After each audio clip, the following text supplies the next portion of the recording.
On today's episode, we preview the final race in the Spartan US Championship Series, the Utah Super.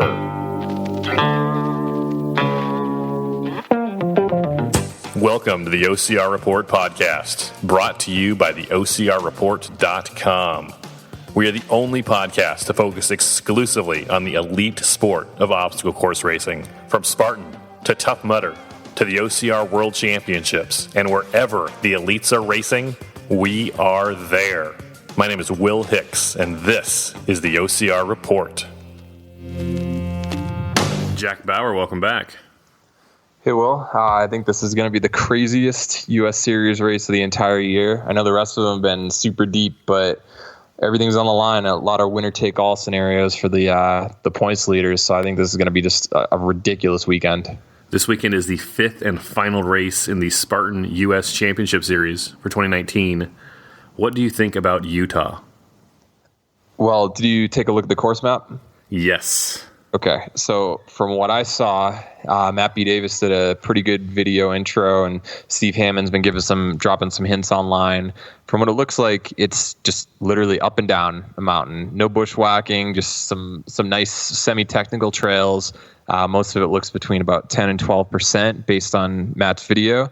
But it's 3.5 miles up, 4.5 miles down, just about 30 obstacles. Obviously, it's at elevation, and if you looked at the weather forecast, I'm here in Colorado, and the forecast through the end of the weekend is in the upper 90s, and a couple hours west in Utah, the same deal. It's looking in like the low 90s for this weekend. I know the elites will start a little earlier, but that heat's going to definitely change things as well. But looks like it's going to be dry and a fast course for sure. So just to recap for people who haven't been paying attention maybe to the end of the year, there are 4 races. There's 5 races in the series. There's been 4 races already. Every race counts. You're not able to drop your poorest performance like you were in the past. So the athletes have kind of positioned themselves throughout the year to hopefully win it all this weekend.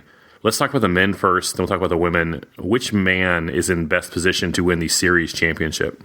Yeah, just for the other listeners, let me just add on to that real quick. So sure. The biggest difference this year, besides you can't drop your lowest or your worst race or a race period, is that only the top 4 places really make a big dent in the points. Once you drop to first place gets 300, second gets 264, so the 36 point gap. Third gets 240.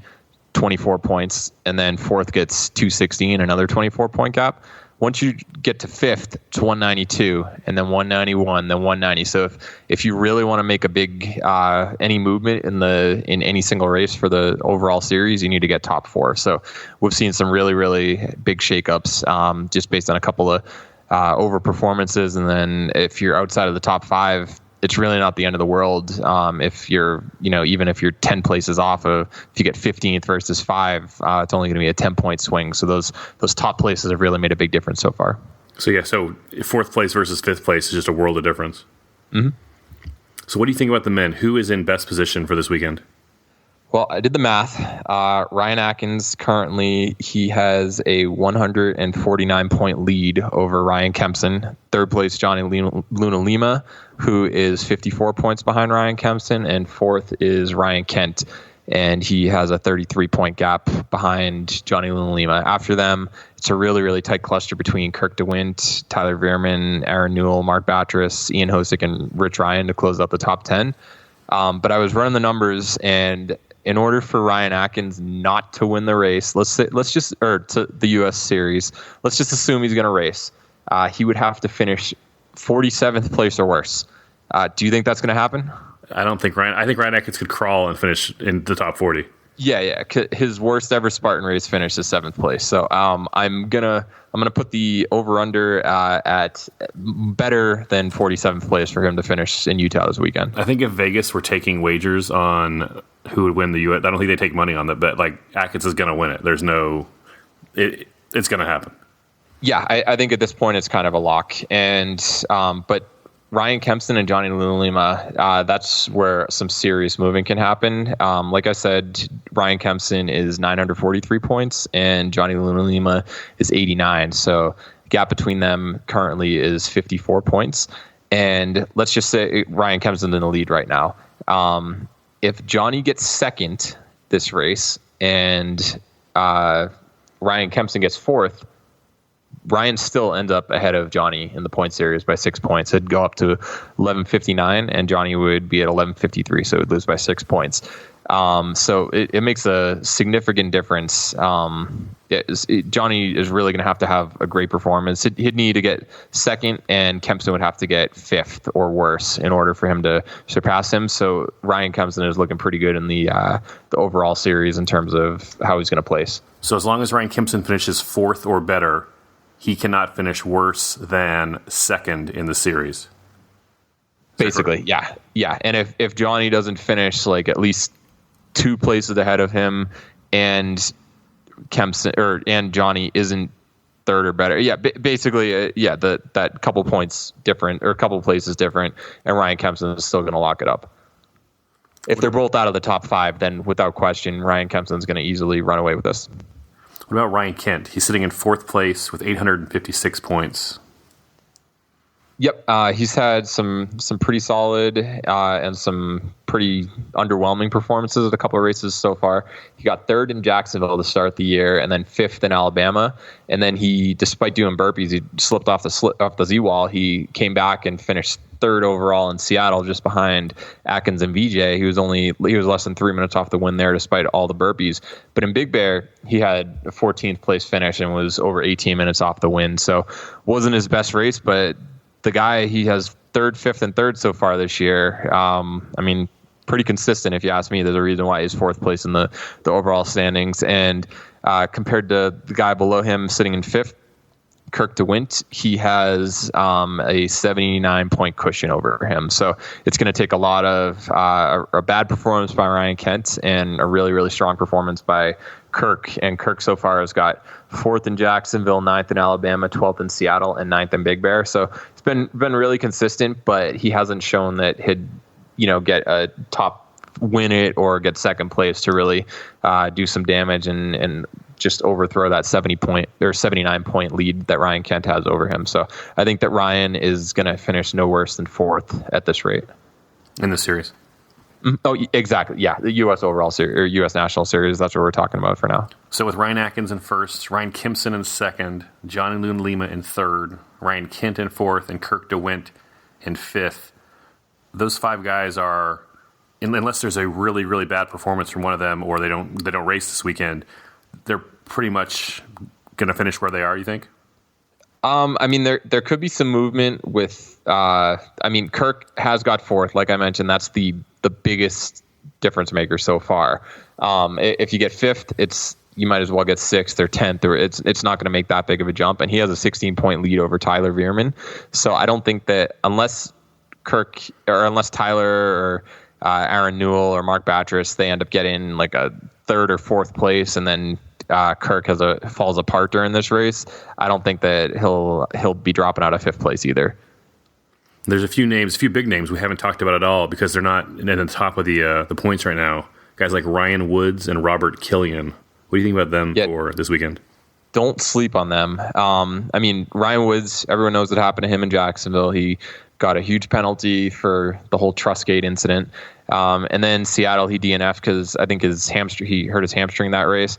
But he got seventh in Alabama, not the best race in the world, but he was less than 3 minutes off the win, so it was a really tight field at the top. And then he just got third in Big Bear, only about a minute and a half behind Ryan Atkins. And obviously Johnny Luna had the breakout race of his career that race. But don't sleep on Ryan Woods, especially the nice climb at the beginning and then a long downhill section afterwards. If you watch any of the live videos, Ryan always goes out really hard. One of the best climbers in the sport. Obstacles really aren't an issue anymore at this rate, and it seems like a pretty runnable course. So I think that's going to suit him a lot.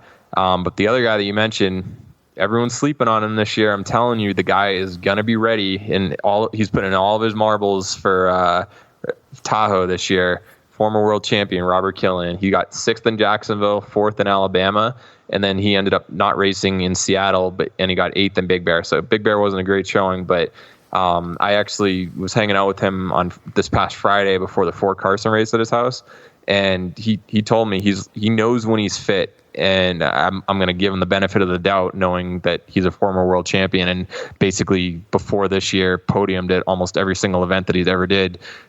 He said that he's really prioritized not over racing this year, because I'm sure in the past you've noticed he's done like 15 to 20 events a year, and he'll race 5 straight weekends or double every single weekend. So his body's been really beat up in the past, and he finally admitted to himself that you just can't do that if you want to really be fresh and have your best performance at the end of the year. But just based on his technical running at the Fort Carson race, which was just an absolutely brutal course with all the loose rock and cactus everywhere, and just a ton of heat and some pretty hard climbs as well, that he's definitely ready for Utah. And I think a lot of people are sleeping on him. But just because he's ranked 14th because he didn't race in Seattle, I think Robert Killian's going to have a great performance in Utah. And he lives at altitude, so don't forget about that part. If we were to rank racers based on average performance, VJ Jones would be right at the top. Tell me about VJ. Yeah, he was the guy that I was just going to mention, that another person who might not be ranked in the series or high in the series, but despite only doing 2 of the 4 events, he's ranked 15th overall based on the points system. That's pretty remarkable. I mean, he won Alabama, and he was like 23 seconds off the win at Seattle, basically got on the final rig at the same time as Ryan Atkins. Kind of ironic, because Atkins always seems to be on the final rig at the World Championship when someone else crosses the line. So it was good that he did that in Seattle. But yeah, VJ, he just ran a VO2 max test. And did you see the results? I saw that, and I wasn't... Are those correct? 79.6. That's like literally Olympic caliber. I mean, obviously, if he was a pure runner, he wouldn't be anything special compared to like actual Olympic level runners.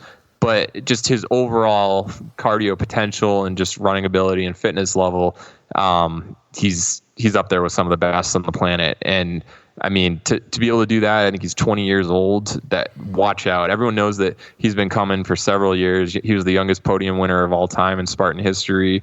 And he's basically either got first or second this year in every single race that he's done. He literally has.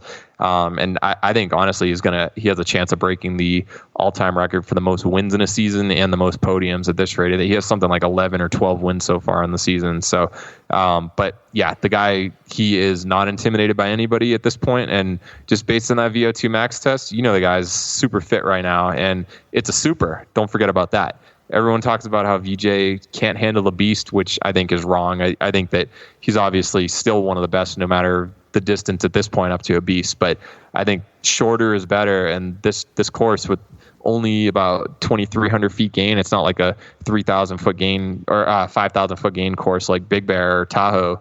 I think it's really, really going to play into his strengths. And, if it's a 60 to 70 minute race, he just ran a half marathon in 71 minutes. So that's right in his wheelhouse in terms of how long you can last at a super long effort. So don't sleep on VJ. Any other men do you think we should keep an eye on? Or is it by the end of the season here, we know who we're dealing with? Yeah, I would say for the most part, most of the names that everyone's used to, they're doing pretty well. But at the same time, just looking at the point series, it's kind of more of a like, how many races did you show up to type of deal for some of the people like Ryan Woods, Robert Killian, and VJ Jones. They're sitting at 13th, 14th, and 15th. Now, you'd be out of your mind if you actually think they're the 13th through 15th best racers in the world or in the U.S. so far. But a lot of people who've run all 3 races or all 4 races and haven't missed any, they're going to be ranked slightly ahead of them. Like, no disrespect to like Ian Hosick, but he's got 14th, 13th, 24th, and 5th so far this year. I don't think that he has been a better racer in the U.S. series in terms of like race-to-race performance. Yes, he's shown up and he has more points as a result of it, and he had a great showing in Palmerton this past weekend, and he got 5th in Big Bear. He's obviously has a top 10 performance at Tahoe last year, so always a great racer. But I think that a lot of people will look at the series and just assume that that's how the race is going to go. But I think that the points are a little flawed, so don't be surprised if some of the people in the teams make their way up like we just mentioned. Yeah, I'm looking at the guy in 11th place. He's got a 20th place finish, a 17th place finish, 17th, and 20th. But he's ranked 11th in the country because he was there every time. So yeah, he finishes 15th place this weekend. He might find himself in some money. Yeah, he could be in the top 10 at that point. I mean, Brian McCombs, he's actually on the pro team this year. He's had some solid results. And let's be real, 17th in the U.S. National Series. These races are so stacked this year. And I mean, they've always been the toughest ones throughout the season. But in terms of like depth this year versus just even 2 years ago, getting 17th now would probably be close to the equivalent of like a top 10 back a couple of years ago. So nothing wrong with his performances there. He's obviously benefiting from the points. But some of the guys that we mentioned, like Woods, Killian, and VJ, are definitely going to sneak up. And also, you have some people who'll just do like a one-off race, like Angel Quintero. He got 6th in Big Bear, but he always performs during championship races. He lives at altitude and great downhill. He's one of the probably top 5 or so descenders in the sport. Great climber as well. And he always does well at elevation, like a Tahoe and Big Bear and stuff. So I think that someone like him, if he shows up to Utah, could make some noise as well. But yeah, there's so many good names. But I think the biggest names that we're not mentioning. I was going to say the races in Utah.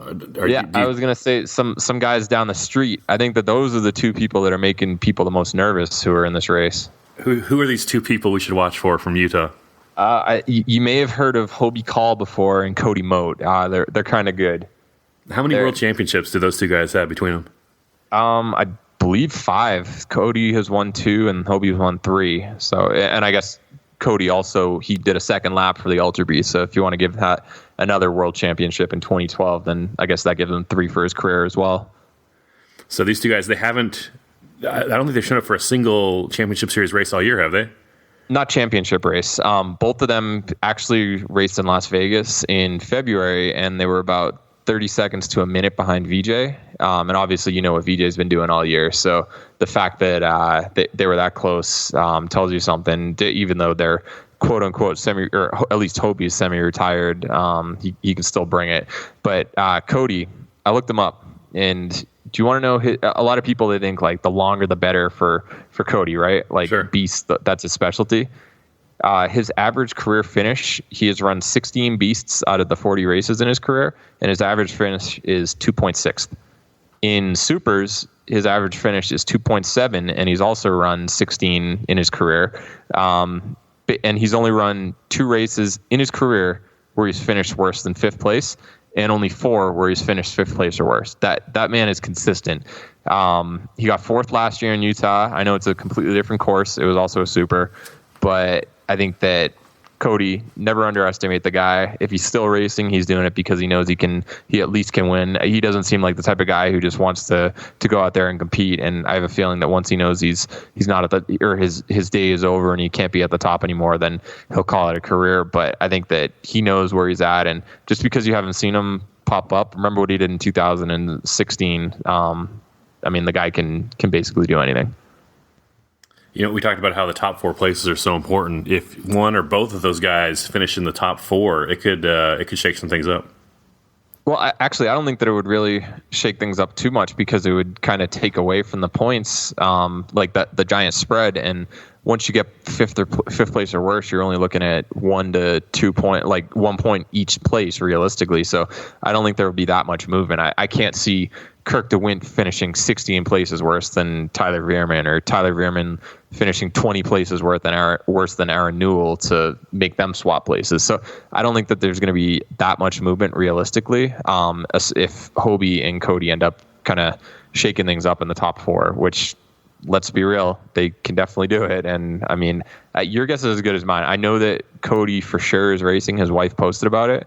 But for all we know, Hobie could just be like hiding in some tent and doing some crazy training now, and he'll just show up. And I don't think that he'll be at Tahoe because it's on a Sunday, but he might just mess things up this week and then do the same thing in West Virginia next month. But I think if he shows up, expect him to do well. Let's talk about the women, and then we'll come back to the men and talk about our picks for the weekend. Oh, yeah. I'm definitely very confident in who I'm picking. That's so hard to pick top 5 for that. But, yeah, let's go to the women.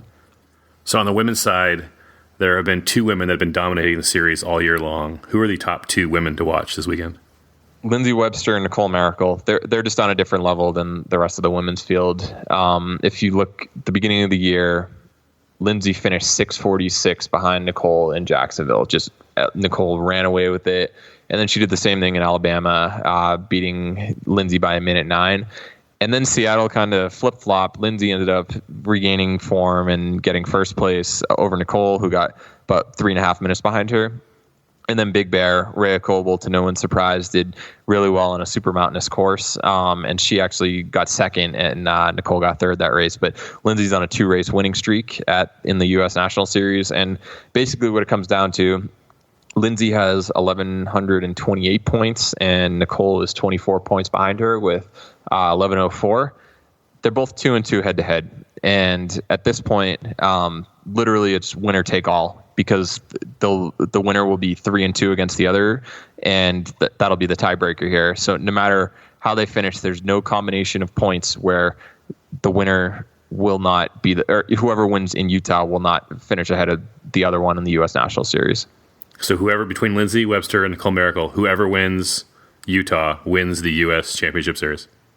Yeah, assuming they both finish and cross the finish line. Like, it's basically going to be impossible for the two of them to finish outside the top 5. And then if both of them finish outside the top 5, then they're going to need to finish like 24 places apart from each other. That's not going to happen. So within any realistic probability, it's winner take all between the two of them for top 2. They're guaranteed almost top 2 in the U.S. National Series final placement. That's really interesting. Like, we know the first place woman and the second place woman are going to be either Lindsay or Nicole. We don't know which is which, but we know those two are going to be in the top 2. Exactly. Yep. Let's talk about third through 5th. Rhea Coble is sitting in third place right now with 885 points. Yes. So right now she has 885, and Alyssa Hawley has 813, and Alyssa only has a 5-point cushion on 5th place Rose Wetzel. So a lot of things can happen between the two of them. So let's say that Alyssa gets 3rd place and Rhea gets 5th. In that case, Rhea would end up being 24 points ahead of Alyssa, and Rhea would still end up in 3rd place because she has currently a 72-point cushion. If Alyssa, not a miracle, but ends up having some ridiculous finish, ends up finishing in 2nd, she would actually, same deal, they would both tie with 1077.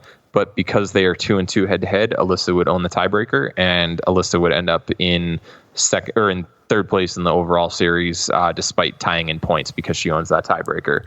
I kind of feel like we're doing those like week 16, week 17 in the NFL, where it's like, in order for this team to make the wild card, they need this type of help to happen, and sure. All these ridiculous scenarios. So I mean, Alyssa to get 2nd, that means that either Nicole or Lindsay would have to get 3rd. That's going to be really difficult to pull off as solid of a year that Alyssa's been having. So, I mean, it's just a hypothetical scenario. But if Rhea doesn't get the top 4 and Alyssa gets 2nd, then Alyssa would bump her down into 4th place, and Alyssa would move up to 3rd. So if Alyssa finishes in 2nd, and if Rhea finishes 5th or worse, then Alyssa would finish 3rd in the series over Correct. Rhea. Correct. You mentioned Rose Wetzel right behind Alyssa Hawley. What does Rose need to do to climb up in the standings? So Rose currently is 5 points behind Alyssa, but Alyssa owns the head-to-head tiebreaker. So Alyssa would need to finish at least 6 places in order for Rose to bump her out. So, and they would both need to finish outside of the top 5, because if one of them finishes in the top 4 and then the other doesn't, then just that 24-point gap, they're going to end up jumping the other. So basically, let's pretend that Alyssa gets 11th and Rose gets 5th. Then Rose would win by 1 point. And if Alyssa gets 10th and Rose gets 5th, then they would tie, and Alyssa would hold the tiebreaker. So she would end up edging Rose slightly in the points, just based on the tiebreaker. But those are all just hypothetical scenarios. But it's an actual realistic chance that neither of them ends up getting in the top 5. And then if that ends up happening, Alyssa just needs to make sure that she is within 5 places of Rose. Now, Rose finished 3rd in the first race in the series. If she finishes 4th or better, she could move up to 4th for the series. Assuming that Alyssa finishes behind her. Yep. Sure. Yeah. So Rose, she's had this has kind of been a good bounce back year. She got 3rd in Jacksonville, 10th in Alabama, 7th in Seattle, and 6th in Big Bear. She also lives at Elevation in Colorado. So don't doubt her. But I think that someone else that you need to watch out for is last year's third place finisher in Utah. I know it's a completely different course, but she still got third last year. Leanne Wastoney, probably the most disrespected woman top racer on the entire U.S. circuit. She just always has a consistent performance, and she got 6th in Jacksonville, 7th in Alabama, 8th in Seattle, and 4th in Big Bear. And still no one talks about her. She's ranked 6th in the series. She's ahead of Faye. And I mean, she has a realistic chance of catching Rose or Alyssa if Leanne can get top 4, which she just did in Big Bear last week and got 3rd in Utah last year. So she does that. She will definitely make some noise. She could end up actually in 4th place at the end of the year if she ends up getting 4th and then Alyssa gets 7th. That would end up happening. So that's a real possibility that could happen. You mentioned Faye Sinning sitting there in 7th place. Faye had a couple of really strong years, her and Lindsay Webster battling. She's had a couple I don't know, off years, or just hasn't been as strong, it seems like, as she was back then. Yeah, she still got 4th at Tahoe last year, so let's not say that she's just a complete wash-up at this point. I mean, she's No, I'm not saying she's gone, she's done. Yeah. Oh, I know. It's just crazy. Like, it's like, oh, LeBron stinks. It's like, he might be 34 and not the same athlete that he was when he was 24, but the guy's still legit. It's like, so what? She might be a little past her like absolute peak performance, but she still got 10th in Jacksonville, 8th in Alabama, 5th in Seattle, and 5th in Big Bear. Like, she's sneaking up. She always ends up having a really strong close of the season. World Championships, as you mentioned, everyone knows how she's finished in the past. Just always right there for the podium. And you know what? She wouldn't surprise me at all if she ends up getting top 5 or even better. A couple more girls right under Faye are pretty close together. Ashley Heller with 748, Alexandra Walker with 742, and in 10th, Lacey. How do you say Lacey's last name? Burgess. Lacey Burgess with 736. I think a lot of people say bourgeois, but just looking at the pronunciation, I don't believe that that's how it's pronounced. It looks kind of French, right? A little bit, yeah. Lacey, let me know. willhicks@gmail.com. Let me know how to say your last name. Yeah. Well, tell me about those three. Ashley, Alexandra, and Lacey, all within 12 points of each other. Mm-hmm. So Ashley is 6 points ahead of Alex Walker, and Alex just ended up getting first in the Fort Carson Super and then didn't race the sprint because she wasn't a fan of the course, like most people that weekend, because the course sucked. But so there's a real battle there, and Alex also has a 6 point lead on Lacey. And then just for alliteration right there, Lacey has a 3 point lead on Casey Monroe. So, and then Casey Monroe has a 2 point cushion on Natalie Miano. So there can be some real movement for that 5th place spot at the end of the year. And if you look at their finishes, Lacey 12, 11, 12, 17, Casey 16, 15, 11, 13, Natalie 15, 9, 15, 18. So they're all low teens very consistently. So I think that, you know, it could really flip-flop anyway. Right now, it's looking like Casey Monroe has the momentum in terms of just improving performances throughout the season. She's got better every single race by one to 2 places, basically. So if she finishes 3 places ahead of Lacey Burgess, then Casey Monroe will end up being 10th place in that all-important last 10th in the U.S. National Series for the women. But Alex Walker, she has a 6 point cushion on Lacey. I'm not sure if any of these women will end up getting the top 4 for like the really big point differential, but flip-flopping, you know, a few points here and there can really make a difference in the final standings for them. Finishing in the top 10 means you finish in the money, which is never a bad thing. Yeah, absolutely. Pay for your plane ticket out there, and I'm sure that there's some sponsor bonuses, whether from Spartan themselves or just other sponsors, period. One woman we haven't mentioned is Rebecca Hammond. Tell me about her. Yeah, she's kind of the dark horse. She had 4th place finish in Jacksonville and then 3rd place in Alabama. Everyone knows that she burst on the scene last year, West Virginia, got 2nd. No one really saw that coming. I saw it, but I didn't publicly announce it at the time. But then 2nd place at Tahoe. And then 2nd place at OCR Worlds in the short course. So she clearly is one of the best in the sport, has been for basically the past year. But she ended up not racing in Seattle and DNFing in Big Bear. If you looked at her Instagram, it seemed like she was doing a lot of cross training because she's been having some Achilles injury. I think she said that it was like a partial rupture, which just doesn't sound like a fun injury to have for obvious reasons. But that must be really difficult to be on the shelf for a bit. But I don't know if she'll end up racing in Utah. To be honest, she might want to try to hope that she can stay healthy through the end of the year and then have a good performance at either West Virginia and or Tahoe. But I really don't know if she'll be at Utah. But her performances the first couple of races of the year, she got 3rd and 4th. So clearly, if she's on the start line and healthy, she's definitely a podium lock. Well, Jack, any last thoughts on the women before we start making our picks for this weekend? I don't know if I want to mention something about Rhea before we make our picks, but did you see what she did last weekend? She went for a little jog there, huh? Okay, so you know about that, yeah. I do. So I do, and you know what? I think she can recover. Tell me, what did Rhea do last weekend? She did a sky race and ended up winning it, 52K, so just about 32 miles.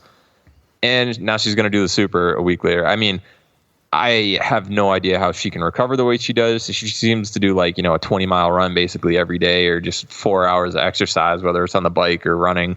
But I mean, if there's anyone in the sport on the women's side, she's basically the equivalent of Ryan Atkins in terms of just amazing recovery. So maybe she won't have tired legs from that. And there is a nice climb at the beginning of this, but when in doubt, I mean, I'm thinking if it's only a week after a long race like that, she might be feeling the effects of it in Utah this weekend. I'm thinking that was a nice stretch for her, and she's all limber and warmed up now.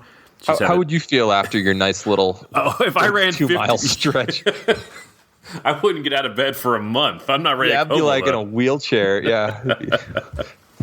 Nice little stretch. Yeah, we can only say that about select people, and Ray is one of them. Well, let's talk about the men. Let's pick our top 5 men for the Utah race and why we think they're going to finish there. You want to go first, or should I?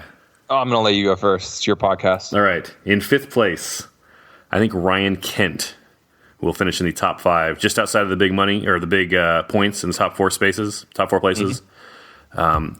We were talking about this before we started recording. There are so many men and so many strong men racing this race that it's hard to leave them off. It's so stupid how deep the field. Like, there are legitimately probably 15 names who could finish in the top 5. So I think I'm going to have Ryan Kent as my 5th place man. I'm going to have in 4th place Ryan Woods. Ryan Woods is basically 2 small mistakes at 2 different races away from being in the top 3 for the series. And he's sitting down in 13th place? Ryan finished 3rd last race in Big Bear, and I think he'll finish 4th this weekend. In 3rd place, I have VJ Jones. VJ this has kind of been his year, his coming out year. I think next year will be maybe the year he wins the whole series. And like you said, he's finished 1st and 2nd in 2 races he did, but I don't think he's going to finish in the top 2 this week. In 2nd place, I have Ryan Kimson. Ryan Kimson is the one, I don't know if you remember way back in Jacksonville, he finished 1st and kind of surprised everybody. And we were like, hey, is this for real? And then in Alabama, he finished 3rd. I'm like, oh, I guess Ryan Kimson's a thing now.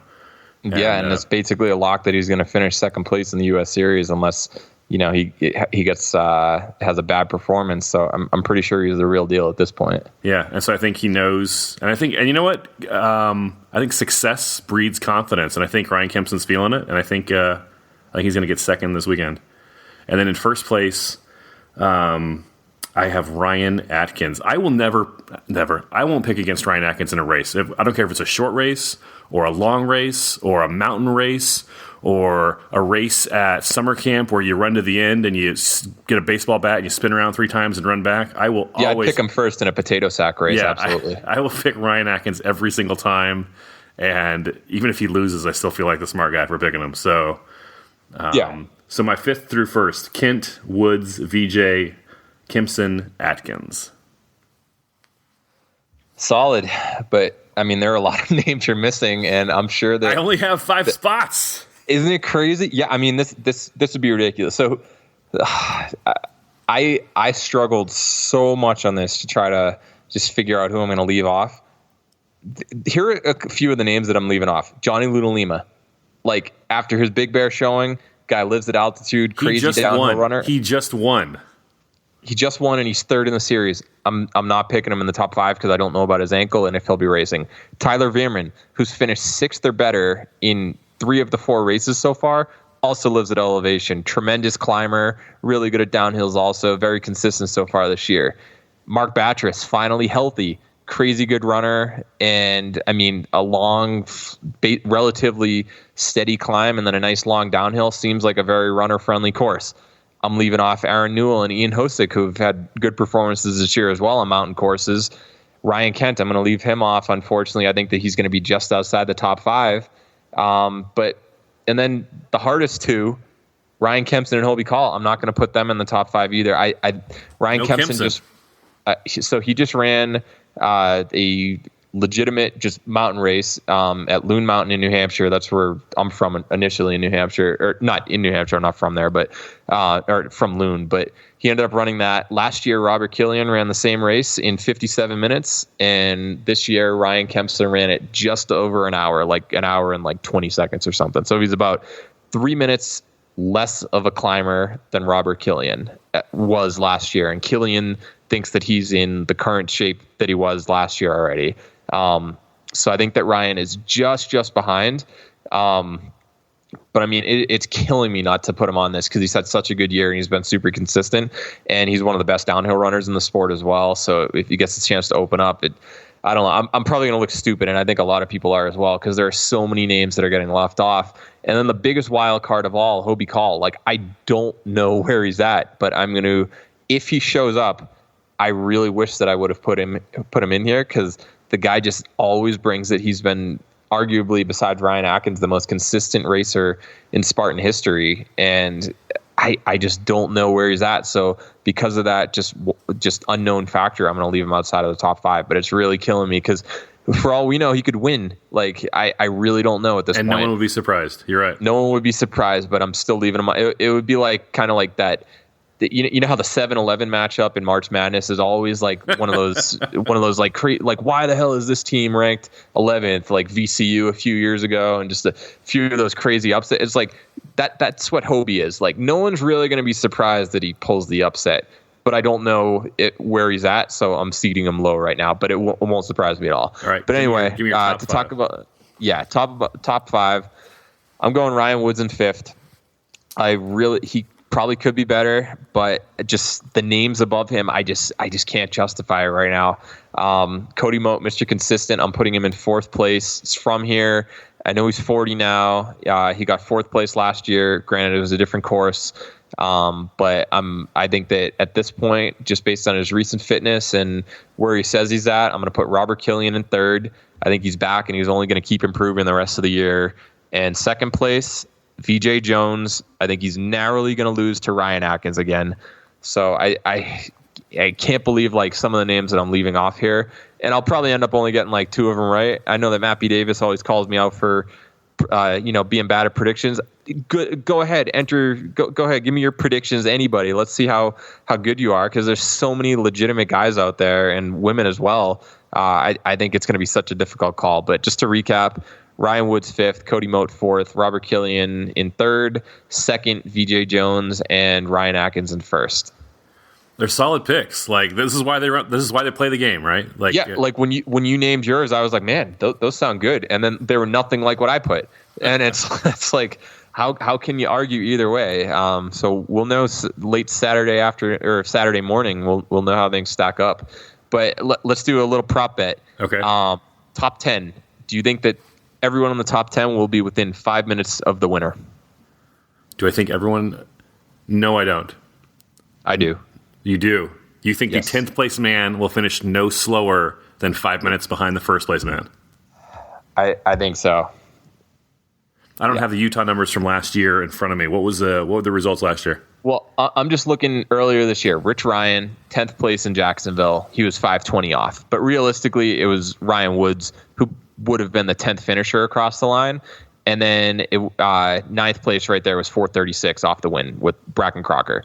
10th place in Alabama was 3:27, Rich Ryan again.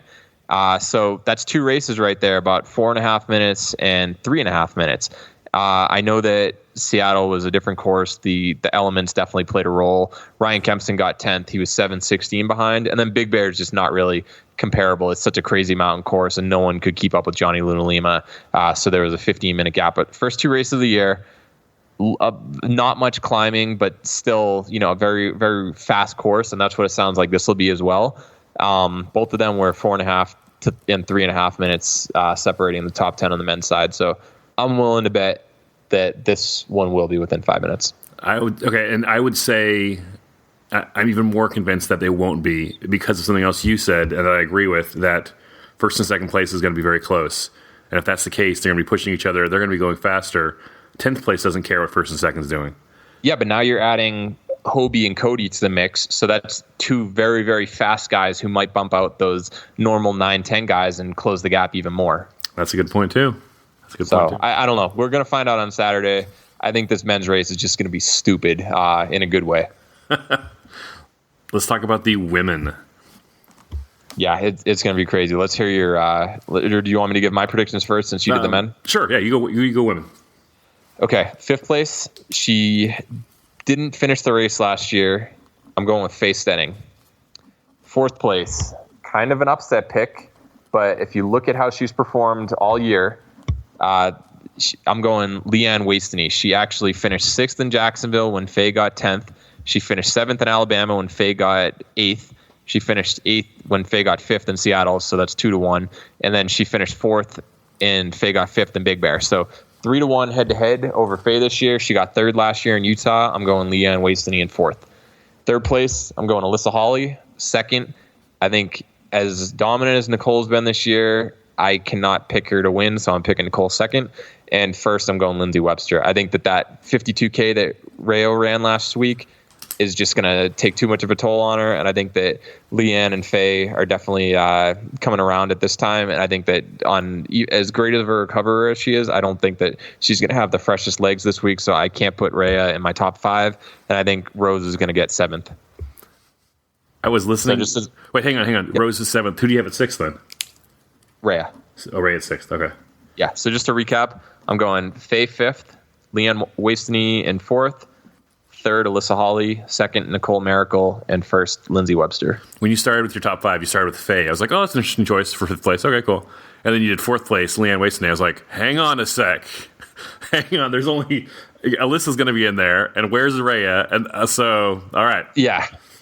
But I think that I'm a lot more confident in who is more likely to finish like top 7 for women. Sure. Like, I mean, realistically, Leanne, Alyssa, Faye, Rhea, and Rose, they could all flip-flop, but I'm pretty sure it's going to be Lindsay and Nicole at the top, and then some combination of those other 5 women between 3 and 7. On the men's side, it's just a total crapshoot. You might as well throw darts at a dartboard and with their names on it. Okay, so our women are similar, but I have more faith in Rhea than you.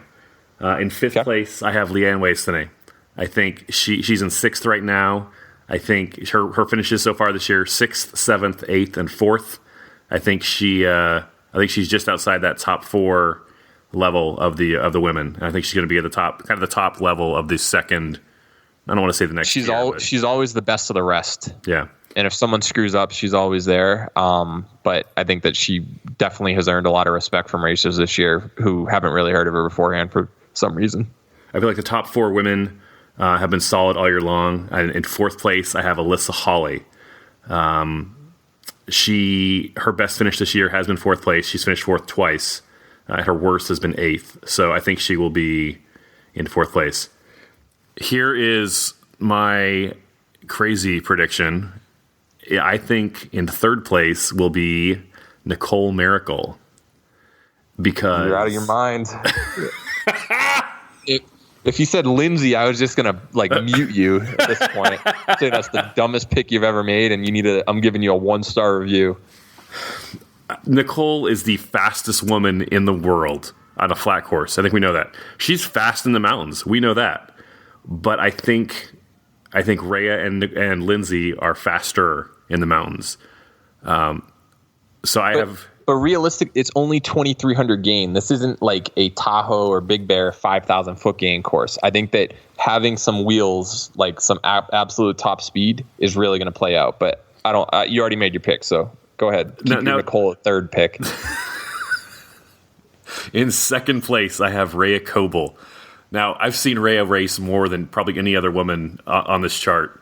And yes, she did a sky race a week ago, but I think Rhea Coble will finish in second place, like she did in Big Bear at the last race. And I think in first place, the most dominant athlete, male or female, in the history of OCR will be Lindsay Webster again. That's a bold pick right there. Picking Lindsay first and Ryan first is like... It's like Michael Phelps in a swimming event. Yeah, it's like Michael Phelps versus the rest of us. What's the worst that happens? You get silver? So just to recap, Leanne Wasney in fifth, Alyssa Holly in fourth, Nicole Mericle, who we pretty much agree on, in third. Well, I don't agree on third. Rhea Coble in second, and Lindsay Webster in first. Jesus. Oh, this is... Now, what happens? Right, what happens when Nicole finishes third? What are you going to say to me next week? I mean, I'm not saying she won't finish third maybe in West Virginia or Tahoe, but I'm just telling you, Rhea's not going to beat her after running a sky race last week. And no disrespect to Rhea, she literally beat Nicole head-to-head at Big Bear. I just don't know, on a faster course with a longer descent, I don't think that Rhea's descending ability is there. And she didn't race in Utah last year, so we don't, because she had some injury issues, and so we don't really know how she would have done, even though it was a different course. But both of them live at altitude. Nicole has fresher legs. Just going to go with that. You know, one thing that does concern me with Rhea is kind of something that a lot of people said about Robert for a couple of years, is that he races too much, and Rhea races a whole lot. And Rhea told me that she has a race on her every single weekend through like mid-October. And that's a lot. That's a lot of toll on your legs. Your body does need time to recover. Yeah, and then surely she'll end up doing like the Greece trifecta, and I'm assuming she's going to be doing Sweden as well. So like, just so much mileage. But I mean, you can do that for a few years. I know Robert got away with it for a few years, and maybe this is the last year that Rhea decides to do that. But I mean, if she can stay injury free, more power to her. But I just don't think this particular less than a week recovery that she'll be able to beat Nicole head to head. So if people are listening to our choices and saying, "Man, you're dumb," I'm going to show you how much smarter I am than you. How can people? No one's doing that. They all agree with me. You know what I would love to see? I would love to see how many people pick Rhea to beat Nicole just based on our conversation. Like, you know what? I'm gonna right now. I already have. You know the deal right now. Can you go over the contest, the prediction contest? Sure. So if you're listening to the show right now and you're like, I want to predict, I want to make my own predictions, you can go to yanceycamp.com, find the banner, and enter the trivia and trivia/contest. Trivia/contest. And you can make your own predictions. Pick the top 5 men, top 5 women, and there is a prize pack of Gooder sunglasses and Beat Elite. And yeah, not just Beat Elite. It's I can assure you, you will get like close to $400 worth of Beat Elite and other Human M products. Well worth it. I mean, just go and look on their website, some of the stuff. I mean, all the top athletes, it's kind of like VJ shoes. Everyone cool is racing in them these days, and a lot of the top names are using Beat Elite to get that extra couple % performance edge. So go and look at some of their stuff. And I mean, I highly recommend taking some Beat Elite before races as well, but you'll win some awesome stuff on there. I'm not personally sponsored by Gooder sunglasses, but I own probably 10 pair of them. They are like $25, I think, $25 a pair, and they're comfortable. And here's the thing, like if you follow Gooder on Instagram, you'll start to get all these ads from other sunglass companies in your feed. And I'm like, oh, those look cool too. And they're like $50, $75 for the exact same pair of sunglasses as Gooder. So again, well, or they're free if you win the contest. Or they're free if you win the contest. So again, not sponsored, just a fan. Yeah. All right. So can you keep a quick little tally? I'll go through like roughly 20 results that I've got so far. These are 20 people who've already put their picks in. Yes, okay. So far. There are more than 20, but I'm just going to do like the most recent 20. Okay. So I'll name off only Nicole and Rhea. So right now, Nicole, this is who's going to win between them. Rhea. So 1-1. Rhea. Okay. Rhea. Okay. Rhea. Nicole. Okay. Rhea, Nicole, Rhea, Nicole, Rhea, Rhea, Nicole, Nicole, Nicole, Rhea, Rhea, Nicole, Nicole, Nicole, Rhea, and that's all I've got so far. Okay, that is 10 for Nicole, 12 for Rhea. Yeah, I'm sure that was some fascinating audio right there. People are like, fast forward. So that's 50-50 roughly. It's a little bit more for Rhea. Yep. Rhea one person. The only non-Lindsay pick so far is Nicole to win in one of those races. Okay, so Nathan Connolly, you might be getting some serious points in this contest if Nicole ends up winning, because you're the only person who's picked Lindsay so far to win. Or Nicole to win instead of Lindsay. If you want to win, so the way the contest works is you get points if you get the most points. I don't know how many points it is, Jack, but you get the most points if you pick the correct place, right? So exact matches. So we're doing top 5. West Virginia and Tahoe are going to be top 10 just because it's going to be so deep of a field. But right now, top 5. Say you get first place correctly, you get 5 points. You get second place correctly, you get 4. Third 3, fourth place 2, and then fifth place 1. Say that you guess Nicole to win, but she ends up getting second, but she was still in the top 5, you get 1 point. So just add up your points. A perfect score is 30. You combine your men's or 15 per gender, so 30 total. So you combine the men's and women's, and then whoever has the most points ends up getting the win. And then I think the tiebreaker is like the most correct absolute places, and then if there's another tiebreaker, it's the most correct choices total, regardless of order. We broke out a couple things. I'll need to look them up again, but sure. There've been some really tight finishes, and it doesn't matter if you've entered the contest so far. We've had someone who didn't even enter it was their first week and they ended up winning it one time. So just go in there, see what you've got. I know a lot of international athletes, they pay attention to the U.S. scene, so we're not just limiting it to U.S. entries. So go ahead and get your picks in. I think it'll be awesome to see how people pick on the men's side, especially because I'm just looking at these entries and it is all over the place. A lot of people thinking Ryan Atkins is going to win for sure, but let me tell you, those 2nd through 5th place, probably 15 different names. That's awesome. That's great. That's good for the sport. That's good for the sport. Yeah, no one. I mean, as great as it was to see like Michael Phelps or Usain Bolt just dominating, I think that having a lot of parity is a really good thing for a sport. That we have the parity, but we also have like the superstars on top that we know who's going to win, and we're happy to see them again. Yeah, absolutely. It's kind of like you expect Tom Brady to do well every year, but it was cool seeing Pat Mahomes this past year, and like that was kind of like a Ryan Kempson or Johnny Lima coming in the scene. Like that they have that potential there. They're a new fresh face on the scene, but you're still going to always have your Tom Brady, Ryan Atkins type person. Jack, how can people follow you on social media? Go to Instagram at Jack_Bauer_OCR. Send me a message if you got any stats questions. Any last thoughts on the Spartan US Championship Series or Utah? To be honest, I really have. I gave my top 5. The competition is so deep. I really think that Ryan Atkins is the only absolute lock in the top 5. I wouldn't be surprised if anybody who I started off with like 15 guys who I'm really mad that I didn't put in there, but it's only because there are only 5 places I could put in there.